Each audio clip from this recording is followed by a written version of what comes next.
Selamat pagi Bu, perkenalkan saya Dr. Dia ya Bu ya. Kalau boleh tahu dengan Ibu siapa? Jo. Ibu Jo. Dan hari ini saya akan melakukan serangkaian pemeriksaan varises ya Bu ya. Mungkin akan sedikit tidak nyaman, apakah Ibu berkenan? Iya. Iya, untuk posisinya silakan berbaring tengkurap ya Bu ya. Iya. Ya, saya mau cuci tangan dulu ya Bu. Iya dong.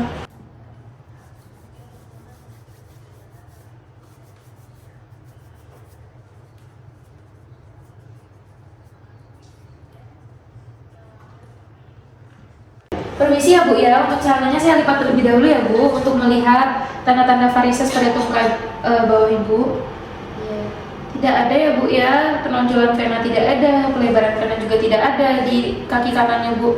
Nah ini kaki kirinya tidak ada juga ya Bu ya, normal untuk kedua sisi kaki. Baik Bu, setelah saya lihat untuk kedua tungkainya ini, saya tidak menemukan adanya telangiectasis atau kayak spider gitu ya Bu ya. Kemudian tidak ada dermatitis juga Bu, lalu tidak ada edem atau pembengkakan pada tungkai Ibu. Lalu saya juga tidak menemukan adanya pendarahan dan juga ulkus ya Bu. Nah, jika ditemukan adanya vena yang mengalami varises pada tungkai bawah, apakah superficial utama atau cabangnya, itu biasanya vena tersebut akan tampak jelas melebar, berkelok-kelok dan berwarna kebiruan.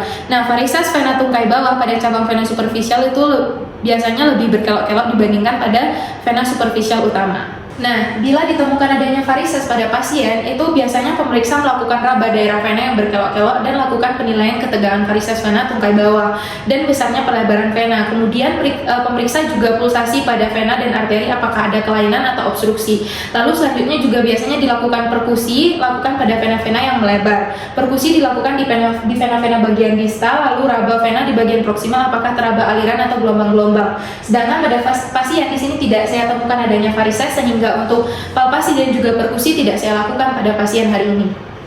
Bu, untuk pemeriksaan selanjutnya itu ada tes Trendelenburg ya Bu ya. Ibu tolong berbaringnya di balik Bu.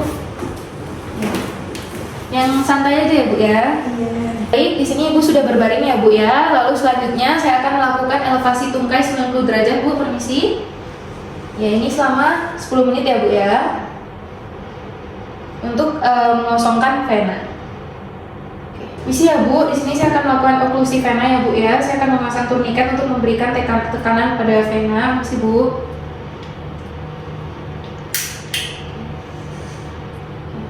Lalu selanjutnya apa boleh Ibu berdiri Bu?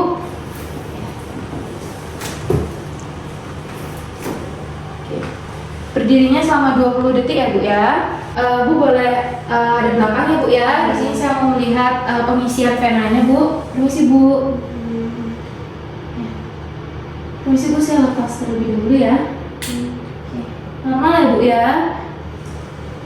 Bu, untuk sisi kiri ya Bu ya, diangkat 90 derajat selama 10 menit ya Bu.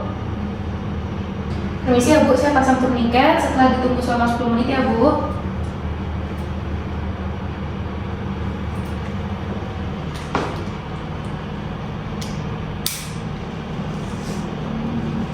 Silakan langsung berdiri Bu.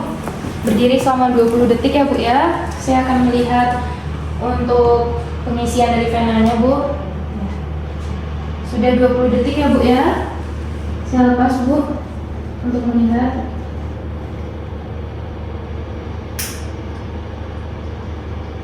Lepas ya Bu untuk melihat pengisian vena. Oke. Sudah ya Bu. Silakan kembali ke bed pasien Bu. Nah, di sini tadi saya sudah mengamati pengisian vena pada tungkai pasien. Normalnya vena superficial itu terisi dari bawah atau distal dan memakan waktu sekitar 35 detik.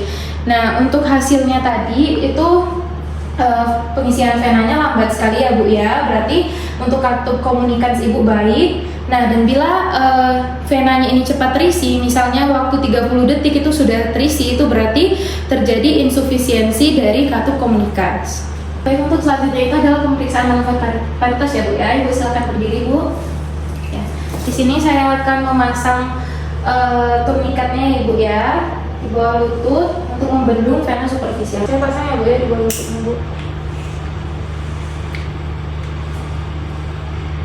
Sudah.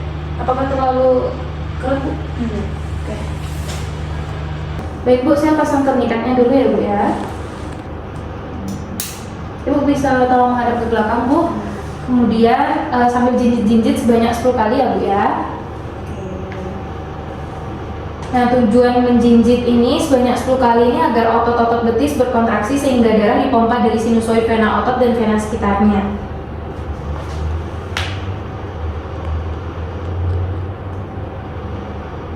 Baik, sudah 10 kali ya Ibu ya berjinjitnya. Di sini saya lepas terlebih dahulu turniketnya. Nah, di kaki satunya lagi ya Bu ya. Saya pasangkan turniket.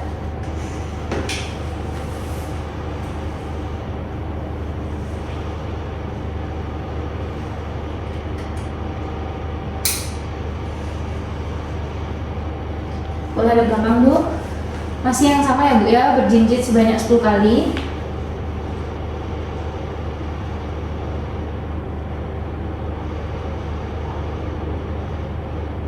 Sudah 10 kali ya Bu. Saya lepas terlebih dahulu. Ibu silakan duduk Bu. Saya akan menyampaikan hasilnya.